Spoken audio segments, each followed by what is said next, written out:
Buenas noches y bienvenidos a Sala de Prensa. El distanciamiento social que nos impuso el COVID-19 sin duda ha generado nuevas formas de relacionarnos con los demás, especialmente con nuestros seres queridos. Muchos no podemos abrazarnos desde hace meses con nuestros familiares y los colombianos por naturaleza somos afectivos. Incluso a veces nos pasamos, somos hasta melosos, como se diría coloquialmente. Y en otros casos, la convivencia en casa en medio del encierro obligatorio ha ocasionado que aumenten las agresiones y la violencia intrafamiliar. Es por esto que hemos invitado a un especialista para hablar sobre el tema, Leonardo Rodríguez Celi. Él es psicólogo y docente de la Universidad Javeriana y entre muchos de los temas en los que se ha especializado es en abuso sexual infantil, violencia intrafamiliar y custodia, pero además es doctor en criminología. Doctor Rodríguez, buenas noches, bienvenido a Sala de Prensa, ¿cómo está? Muy bien, muchas gracias, Daniela.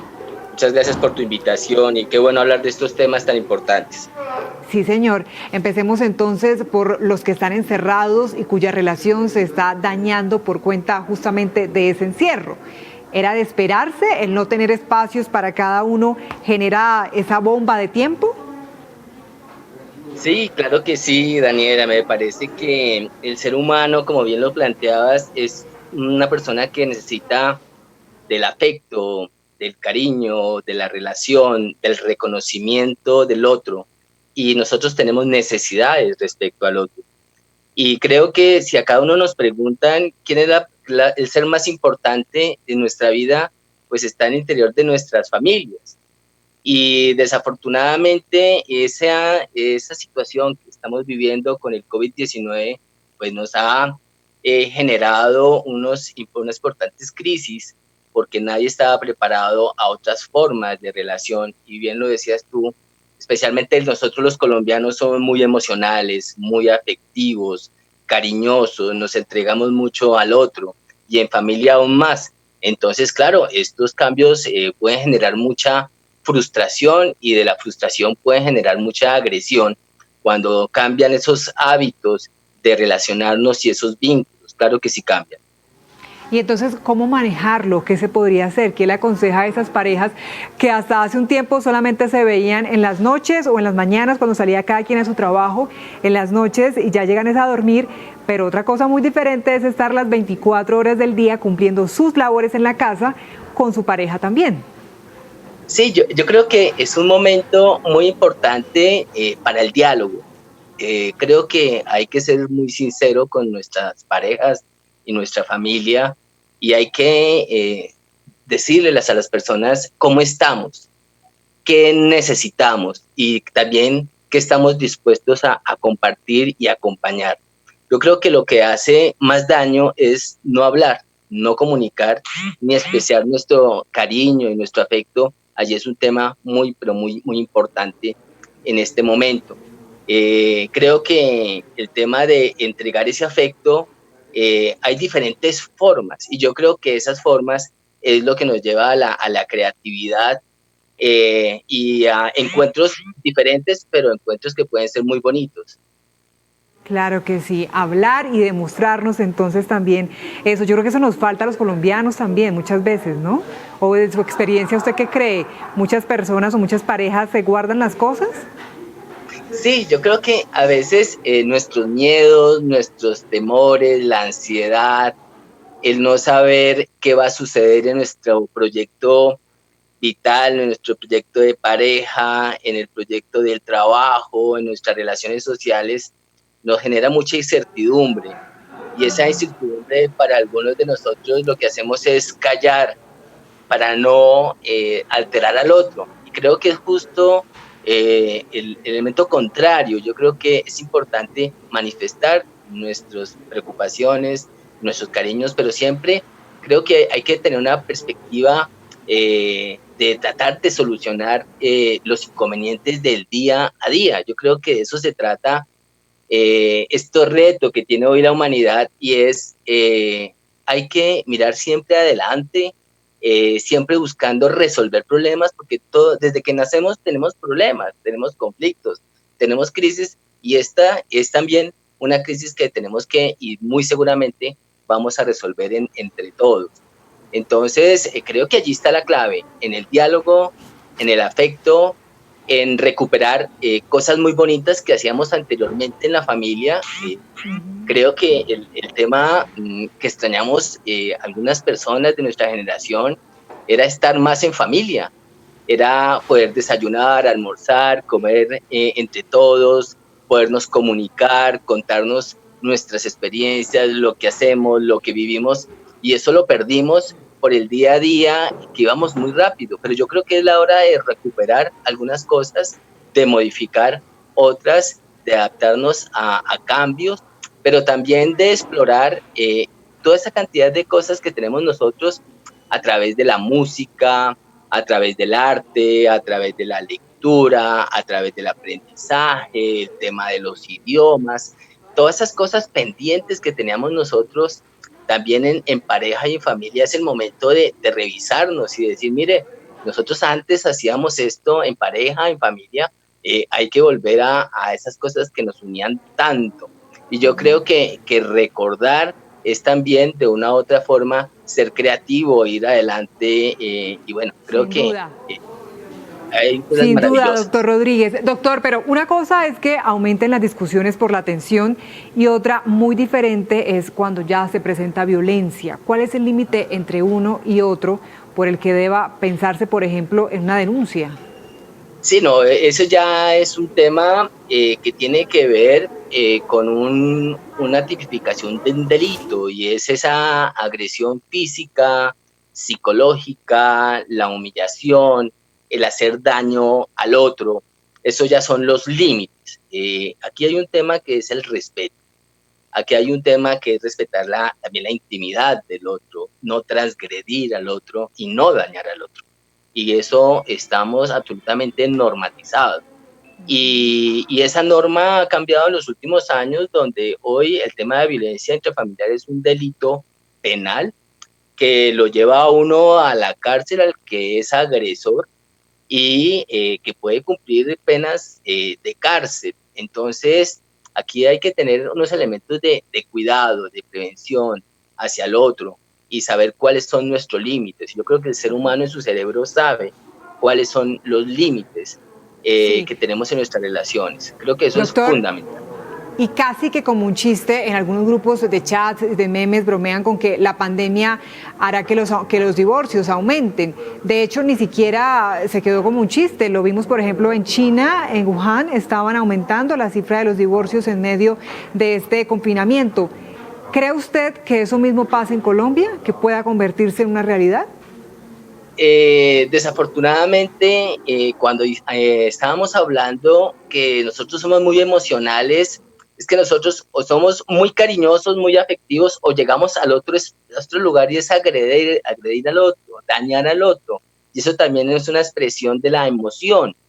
Entonces, a mí me preocupa que en muchas parejas hay serios problemas de control de impulsos, el tema del manejo de las emociones, el manejo de la frustración, el manejo de la ira. Y a veces nosotros lo que hacemos es explotar frente a los conflictos, y no tratamos de solucionarlos, es decir, los intensificamos. Y creo que allí en algunas parejas creo que va a tener un efecto en un proceso de divorcio, en un proceso de separación, y eso pues lo genera estas familias que estaban mal en las relaciones afectivas, y una pandemia de estas y este tipo de convivencia pues va a desatar desafortunadamente una serie de decisiones infortunadas frente a la pareja y frente a los hijos y frente a la familia. Desde su Desafortunadamente va a ser experiencia, así. sí. Sí, perdón, doctor, desde su experiencia quería preguntarle por este punto de los divorcios. ¿Qué puede pasar o qué debió pasar en medio de este aislamiento? ¿Se encontraron con otro diferente? ¿Se reclamaron algo que de pronto ya se había perdido? ¿Qué pudo haber pasado en este tiempo? No, aquí hay un tema de intensidad, de frecuencia y de duración de eventos que no todas las personas estábamos dispuestos a tener tan pronto. Es decir, el tema de la pareja, el tema económico, el tema social, el miedo a contraer un virus, Lo que pasa es que son muchas cosas. Una relación de pareja no solamente es una relación de afecto, necesidades, sino también es el medio.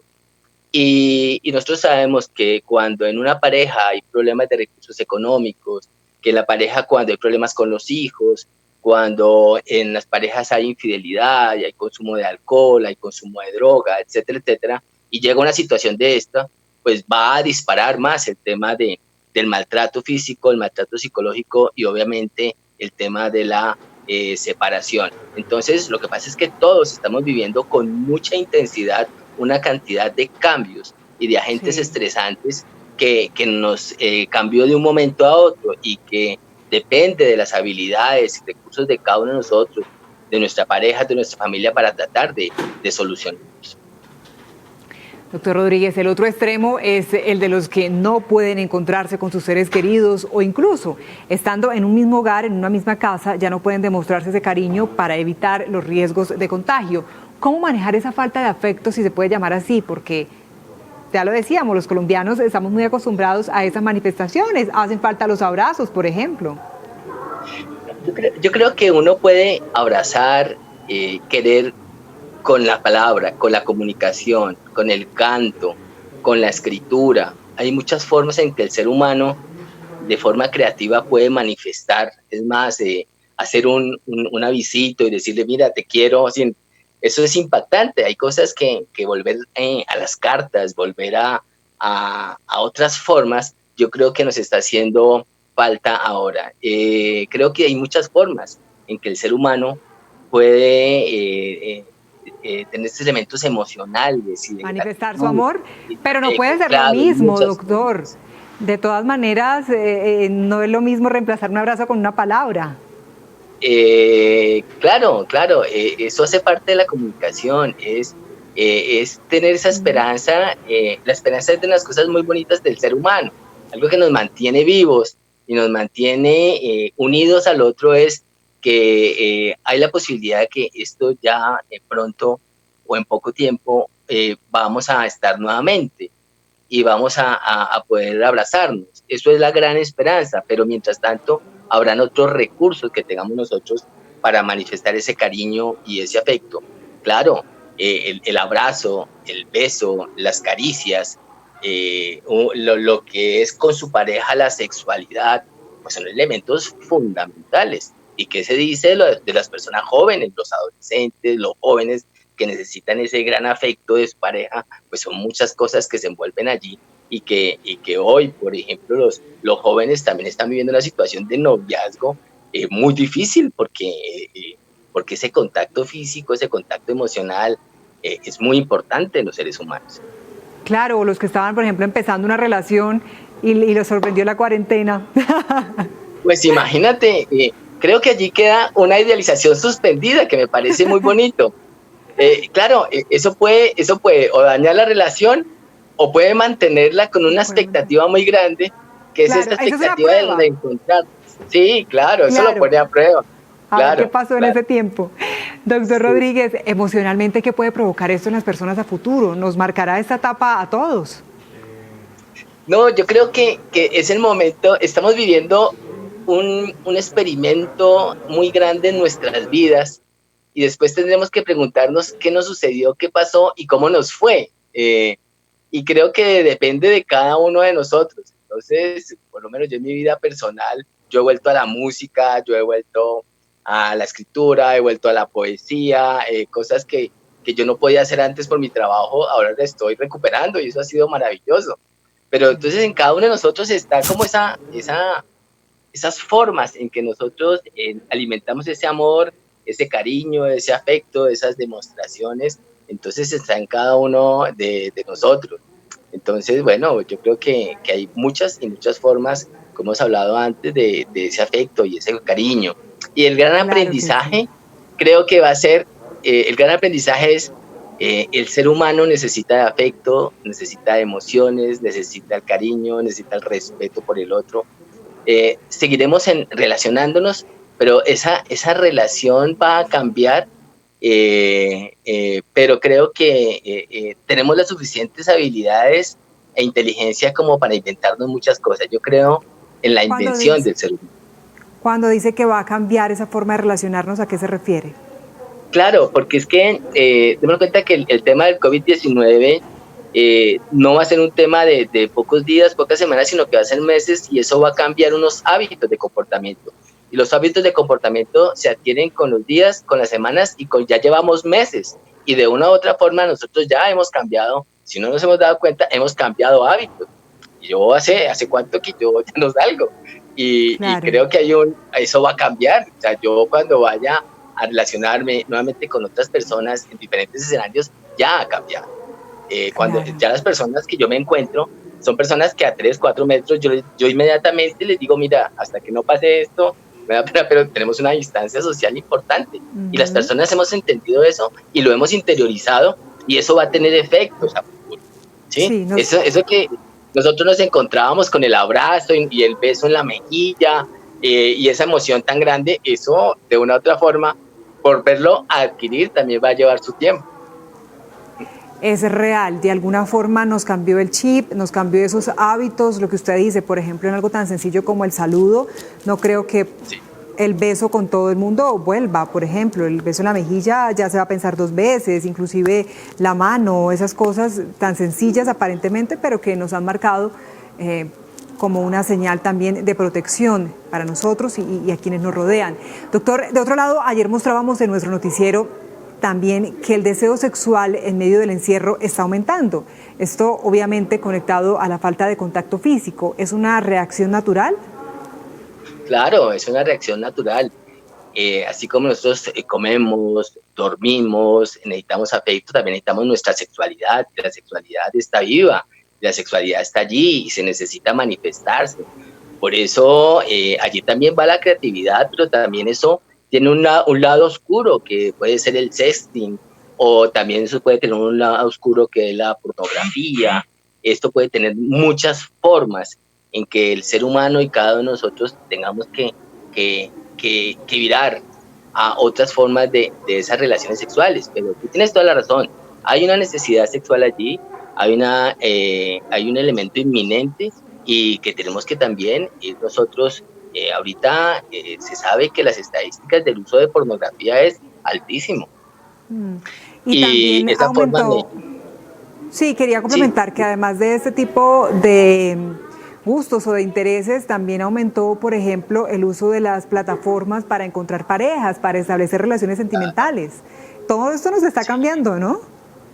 Claro, pues ahorita, si antes teníamos unos 2 o 3 grupos, ahorita hay personas que tienen 5 o 6 grupos diferentes, de todo. Es decir, la necesidad de relacionarse el ser humano y ver una imagen, expresar cariño, recibir cariño, pues obviamente allí están las plataformas y las plataformas hoy están colapsadas con todo el tema del material que tiene que ver con la sexualidad, la sensualidad, el erotismo, y efectivamente las personas que están solas y aún siguen solas, pues obviamente son los principales consumidores. Y de todas formas, esto como lo ha agotado, la relación de pareja se ha agotado, también se buscan otras formas y otras necesidades a través de otras personas y otros lugares, y llamémoslos lugares en la web. Eso hay que decir. Pues, doctor Rodríguez, usted ha sido muy amable. Gracias por acompañarnos en Sala de Prensa, por sus opiniones, por sus explicaciones. Gracias. No, Daniela, muchas gracias a ti y felicitarte siempre en la Sala de Prensa por ese magnífico programa que tienes. Un abrazo y un abrazo online. Un abrazo online, hace parte de esos cambios. Otro de vuelta, doctor, que esté muy bien. Nosotros hacemos una pausa, pero cuando regresemos estará con nosotros Ricardo Ospina para contarnos qué tiene hoy en su radar. Ya volvemos.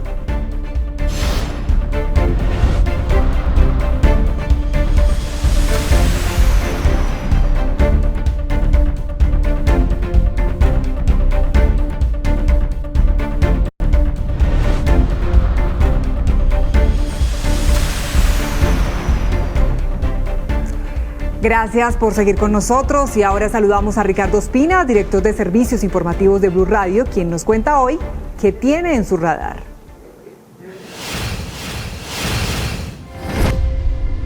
Muy buenas noches. Hoy entra en el radar en sala de prensa de Noticias Caracol Ahora el escándalo de la ñeñe política, que no es otra cosa distinta a otro escándalo que sacude a la política del país, en el que la Fiscalía intenta determinar si entraron o no dineros ilícitos a la campaña del presidente Iván Duque a la presidencia de Colombia en mayo y junio del año 2018. Todo esto con base en centenares de interceptaciones telefónicas realizadas al número telefónico del ganadero José Guillermo El Ñeñe Hernández, quien luego de muerto en Brasil en confusas circunstancias vino a saberse que venía siendo investigado por la justicia, entre otras cosas, por presunto lavado de activos y por presuntos vínculos con narcotraficantes y con el temible Marquitos Figueroa, uno de los capos del narcotráfico y del sicariato en La Guajira, en el departamento del Cesar. Una situación muy delicada. Y hoy es noticia porque la Fiscalía finalmente fijó fecha para el interrogatorio de una ficha clave en todo el escándalo. La exasesora del expresidente Álvaro Uribe, María Claudia Daza, conocida como Callita Daza, una persona que ha venido teniendo desde hace muchos años una relación cercana con Uribe y que además de eso ha tenido mucha cercanía con la política en el departamento del Cesar y con el Centro Democrático. Ella aparece en algunas de las interceptaciones telefónicas hablando de posible recolección de dineros por debajo de la mesa para la campaña de Iván Duque en el departamento de La Guajira, y por eso la Fiscalía la citó para el próximo miércoles 3 de junio a interrogatorio para que explique varias dudas que hay sobre una presunta actuación ilícita en el caso. Esta citación se conoce unos días después de una gran tormenta que desató el fiscal general Francisco Barbosa, luego de haber afirmado que Gustavo Petro y su campaña también eran investigadas porque el Ñeñe Hernández hablaba de que por apoyo de unos mineros en La Guajira, Petro le había ganado a Iván Duque. Luego de múltiples críticas, incluso el periódico El Espectador, en su más reciente editorial, le pidió que se aparte del caso a Francisco Barbosa por su amistad con el presidente Iván Duque, amistad de vieja data, y pidió El Espectador que se nombre un fiscal ad hoc para dar plenas garantías y tranquilidad a la opinión pública en el país. Gracias, Ricardo, y con su radar llegamos al final de esta emisión de Sala de Prensa. A ustedes gracias por acompañarnos y que tengan un feliz fin de semana. Buenas noches.